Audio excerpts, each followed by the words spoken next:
बिस्मिल्लाहिर्रहमानिर्रहीम। लाखों करोड़ों दुरूदो सलाम मोहम्मद मुस्तफ़ा सल्लल्लाहु अलैहि वसल्लम और आले मोहम्मद पर। मैं हूं उमर दराज गोंदल। पहली खबर यह है कि हम पाकिस्तानियों की जो छोटी छोटी खुशियां हैं उसमें एक खुशी अब यह भी है, अगर हमारे यहां इंटरनेट ठीक काम करना शुरू कर दे, अगर हमारे यहां ट्विटर या जो एक्स की सर्विसेज है वो बगैर वीपीएन के में इस्तेमाल करनी पड़े तो हम इस बात के ऊपर भी खुश होते हैं। तो पिछले कोई 24 घंटे तकरीबन हमें खुशी थी और वो खुशी ये थी कि हम ट्विटर को बगैर वीपीएन के इस्तेमाल कर पा रहे थे, लेकिन लगता यह है कि हमारी खुशी किसी को पसंद नहीं आई, तो उन्होंने एक बार फिर पाकिस्तान के अंदर जो ट्विटर या एक्स की सर्विसेज है उनको बंद कर दिया है। अब कल ही एलॉन मस्क ने ट्विटर के ऊपर लिखा था कि वो पाकिस्तान में स्टारलिंक के हवाले से गवर्नमेंट की मंजूरी के मुंतजिर हैं। शायद उन्होंने कहा कि हमने आपको ट्विटर खोला आपका, और आप जो है वो पाकिस्तान में स्टारलिंक खोल के लोगों को इंटरनेट देने की बात कर रहे हैं, तो ये चलेगा नहीं। पहला मामला तो ये है। लेकिन इस्लामाबाद में क्या मामला है जिसको मैं अल्टीमेटम की बात कर रहा हूं, एक ना मिक्स अचार बना हुआ है। मिक्स अचार यह है कि पीपल्स पार्टी गवर्नमेंट के अंदर है, और जब वो गवर्नमेंट के अंदर है तो उसको यह भी फिर मालूम नहीं है कि आया वो गवर्नमेंट है या ऑपोजिशन है। गवर्नमेंट या ऑपोजिशन जो है वो इस हवाले से सबको पता है कि मुस्लिम लीग नून की जो हुकूमत है वो पीपल्स पार्टी के वोटों के साथ बनी हुई है, और पीपल्स पार्टी जो है वो गवर्नमेंट के मजे भी लेती है और साथ ये तासुर भी देती है कि नहीं नहीं हम तो जो है वो ऑपोजिशन के अंदर हैं। अब इस बारे में रोजाना की बुनियाद पर मुस्लिम लीग नून को धमकियां भी दी जाती हैं। फिर जब मुस्लिम लीग नून को वोट की किसी सहारे की जरूरत होती है वो सहारा भी मुकम्मल दिया जाता है। तो अब एक बार फिर मुस्लिम लीग नून की हुकूमत और पीपल्स पार्टी के दरमियान पता चला जी मामला थोड़ा सा ठीक नहीं है, और आज पीपल्स पार्टी ने कुछ बयानात दिलवाए हैं शाजिया मरी से, और अब एक बार फिर पीपल्स पार्टी इस हुकूमत से खुश दिखाई नहीं दे रही, और साथ साथ यह भी कह रहे हैं कि देखें ये हुकूमत हमारे वोटों से है, हमारी हिमायत से है। जिस दिन हम पीछे हट गए, हमारी हिमायत हट गई, ये हुकूमत खत्म हो जाएगी। फिर जब इनसे पूछा जाता है कि भाई इंटरनेट बंद हुआ तो किसकी बुनियाद पर, कहते नहीं नहीं नहीं ये हमारा काम नहीं है, ये मुस्लिम लीग नून के खाते में है। जब पूछा जाता है कि आपने पाकिस्तान की अदलिया के पर काट दिए, आपने बेड़ा गर्क कर दिया, कहते नहीं नहीं नहीं नहीं, नहीं ये हमारा काम नहीं है, ये मुस्लिम लीग नून का है। यानी जहां क्रेडिट लेना है वहां पीपल्स पार्टी, और जहां बुरा क्रेडिट देना है वहां मुस्लिम लीग नून। लेकिन पाकिस्तान के लोग समझते हैं ये हुकूमत मुस्लिम लीग नून पीपल्स पार्टी दोनों की है, तो ये कहा जाए उसकी है उसकी नहीं है ये गलत होगा। ये एक ही हुकूमत है। आज पीपल्स पार्टी क्या कहती है, जहां जहां पीपल्स पार्टी के मफादात को नुकसान पहुंचता है उसके बाद वो अचानक से एक्टिव होते हैं। अब एक जानिब कह रहे हैं ना हुकूमत हमारे वोटों से खड़ी है। चंद दिन पहले मैं गवर्नर पंजाब से मिला तो उन्होंने एक जुमला बोला, मैंने आपको कोट भी उस दिन करके सुनाया था, कि वो कह रहे थे इस वक्त सिर्फ पीपल्स पार्टी तो अपोजिशन कर रही है। अगर पीपल्स पार्टी अपोजिशन कर रही है तो पीपल्स पार्टी पर ये धमकियां क्यों लगा रही है कि आप हमारे वोटों से हुकूमत बनी हुई है। अब शाजिया मरी साहब ने कहा जी पीपल्स पार्टी जो है ना उसको अहम फैसलों पर एतमाद में नहीं लिया जा रहा, और जिस दिन पार्टी हुकूमत की हिमायत खत्म कर देगी विफाकी हुकूमत भी खत्म हो जाएगी। तो आप करें ना, पीपल्स पार्टी पीछे हटे ना।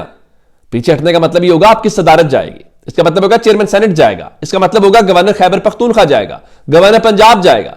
तो ये आप बर्दाश्त नहीं कर सकते, आप मुख्तलिफ कश्तियों में सवार है। अब उन्होंने कहा जी वो असल में ना मैरीटाइम एंड सी पोर्ट जो अथॉरिटी बनाई गई है तो विफाकी हुकूमत जो है वो मुतवातिर फैसले कर रही है और हमें एतमाद में नहीं लिया जा रहा, और सिंध हुकूमत और पीपल्स पार्टी को बेखबर रखा गया, तो हम जो है वो हुकूमत खत्म कर देंगे और हम ये कर देंगे। मुस्लिम लीग नून को इस बात का इदराक नहीं है।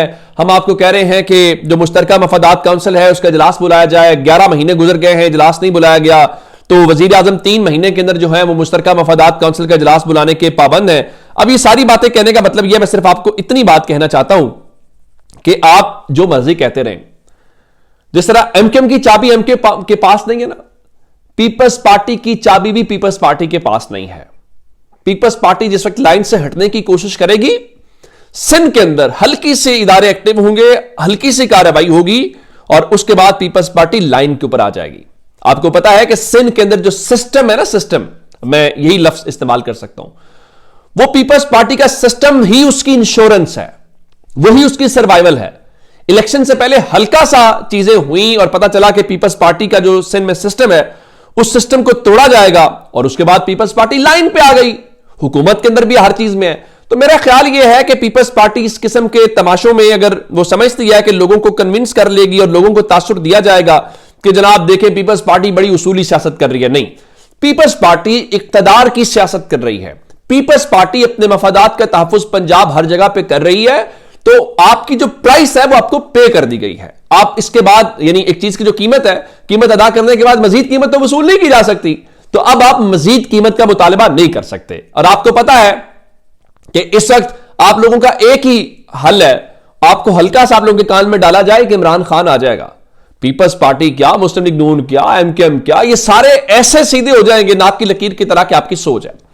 अब एक और बड़ा अहम मामला इस्लामाबाद से है, और आप जानते हैं कि इस्लामाबाद के अंदर एक इजलास बुलाया गया है, और उस इजलास के अंदर जनाब इस्लामाबाद हाई कोर्ट के 4 जो एडिशनल जजेस हैं उनकी तैनातियां होनी है। तो अब ये जो तैनातियां हैं ये बुनियादी तौर पे जुडिशल कमीशन के अकॉर्डिंगली हो रही हैं 26वीं यानी तरमीम के हवाले से। तो इस बारे में ये तय पाया था कि जहां जहां के ऊपर 26वीं यानी तरमीम के तहत आईनी बेंच नहीं बने, वो कहां कहां पे नहीं बने। हमने देखा लाहौर हाई कोर्ट में भी तक कोई आईनी बेंच नहीं बना, हमने देखा कि खैबर पख्तूनख्वा के अंदर कोई आईनी बेंच नहीं बना, हमने देखा कि इस्लामाबाद हाई कोर्ट के अंदर कोई आईनी बेंच नहीं बना, बलूचिस्तान के अंदर नहीं बना, सिर्फ सिंध के अंदर बना जहां पे 8 जजेस को बाईपास करके 9वें वाले जज को आपने लगाया, और आपने उसके अलावा सुप्रीम कोर्ट के अंदर जो है वो बनाया। तो अब इस बारे में ये हुआ था कि जहां जहां पे जजों की तैनाती में जुडिशल कमीशन, जहां पे आईनी बेंच नहीं है, तो हाई कोर्ट के चीफ जस्टिस के अलावा जो अगला सीनियर 3 जज होता है वो भी उसका पार्ट बन जाता है। और हमने ये देखा है लाहौर को लेके, पेशावर को लेके, बलूचिस्तान को लेके, जहां पे ये आईनी बेंच नहीं बने हुए वहां पे जो सीनियर जजेस हैं उनको इजलास में मदऊ किया जाता रहा है।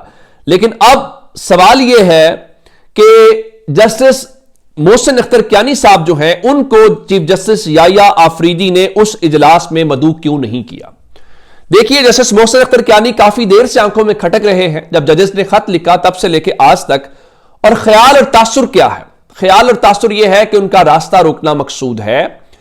2 लोग सिस्टम की गारंटी हैं इस वक्त, एक जनाबे जस्टिस आमिर फारूक साहब के होते हुए सिस्टम को कोई खतरा नहीं है, और फिर जस्टिस अमीनुद्दीन खान के होते हुए सिस्टम को कोई खतरा नहीं है। अब जब इन्होंने लाहौर हाई कोर्ट में तीसरे नंबर पे मौजूद जज जस्टिस आलिया नीलम साहिबा को चीफ जस्टिस लगाया, तो उस वक्त ही ये माथा सबका हुआ था कि ये बुनियादी तौर पे जस्टिस मोहसिन अख्तर कियानी जो आने वाले चीफ जस्टिस हैं उनको रोकने की एक कोशिश है। और फिर उसके बाद जस्टिस आमिर फारूक को एलिवेट भी नहीं किया जा रहा था, खतरा यह था कि वो बन जाएंगे। तो अब तो चूंकि आपने ये तय कर लिया कि 3 सीनियर जजेस में से एक जज आएगा, तो अब जस्टिस मोहसिन अख्तर कियानी साहब का रास्ता तो रोकना है। तो अब जस्टिस मोहसिन अख्तर कियानी साहब जो हैं उनको हैरानकुन तौर पे उस तैनातियों का जो कमीशन है उससे अलग क्यों किया गया है, इसका जवाब जनाबे जस्टिस याया आफरीदी ने देना है कि एक सीनियर जज को इस बारे में ऐसा क्यों किया जा रहा है। इसका जवाब बहरहाल मेरा ख्याल है वो दे सकते हैं, और उनको देना भी चाहिए कि आखिर क्या वजह है कि एक सीनियर जज को किसकी इमाम के ऊपर या किसकी खुश करने के लिए सब किया जा रहा है। अब अडियाला से 2 खबरें आपको बतानी है। एक तो अडियाला के हवाले से आपको बताया था कल 6 तारीख को जो फैसला सुनाया जाना था 190 मिलियन पाउंड केस का, तो वो फैसले के हवाले से तो लोगों ने बता दिया था। जैसे हसन अयूब का मैंने आपको कल बताया था, वो कह रहे हैं जनाब अभी तो 8-10 दिन लग जाएंगे, 13 या 14 को फैसला सुनाया जाएगा। तो उसके बाद असल मामला यह था कि बहाना क्या बनाएंगे, लोगों को क्या बताएंगे। लेकिन पाकिस्तान के लोगों को अदालतों के बारे में या पाकिस्तान के निजाम के बारे में, पाकिस्तान के मीडिया के बारे में कोई शक रह नहीं गया।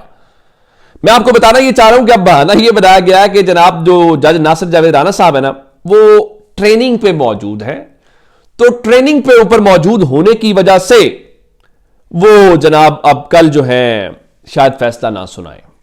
चले, बिल्कुल ठीक है, जजेस की और पाकिस्तान की अदालतों की ट्रेनिंग होती रहनी चाहिए और ट्रेनिंग होनी चाहिए। एक खबर अडियाला से, वहां पे चूंकि तहरीक इंसाफ बार बार कह रही है हमारी इमरान खान से मुलाकात करवाई जाए, मुलाकात नहीं तवातुर के साथ करेंगे तो हम ये मुज़ाकरात खत्म कर देंगे। तो उमर अयूब साहब कहते हैं हमारी इमरान खान से जिस कमरे मुलाकात होती है वो तो बग्ड कमरे होते हैं, वहां डिवाइसेस लगी होती हैं, वहां तो एजेंसी सुनती हैं।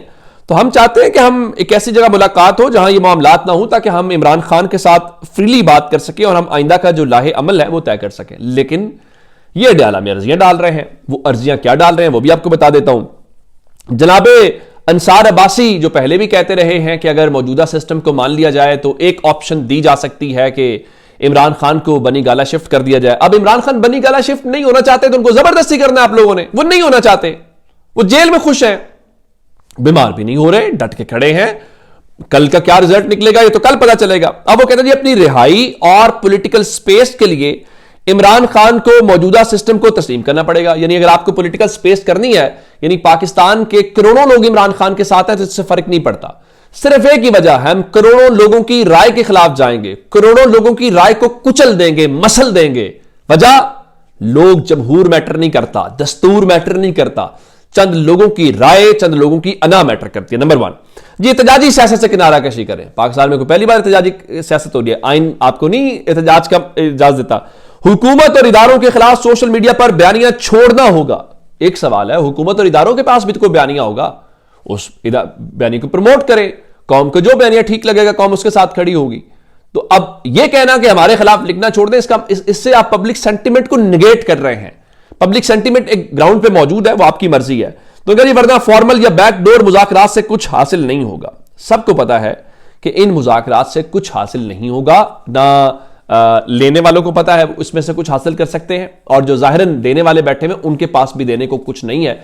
जहां हासिल होना है तहरीक इंसाफ को बड़े अच्छे से पता है, वो बार बार कोशिश भी करते हैं, वो भी जनवरी का महीना निकालेंगे, हुकूमत भी निकालेगी, और फरवरी के अंदर मैं बार बार आपको कह रहा हूं, फरवरी में 8 फरवरी की तारीख भी आनी है, और फरवरी में चैंपियंस ट्रॉफी भी है, फरवरी में सड़कों के ऊपर फिर दमादम मस्कलंदर होगा। सो उस हवाले से अपनी तैयारी कर लीजिए। अब तक के अपडेट्स हैं, अपना बहुत सारा ख्याल रखिएगा। खुदा हाफिज।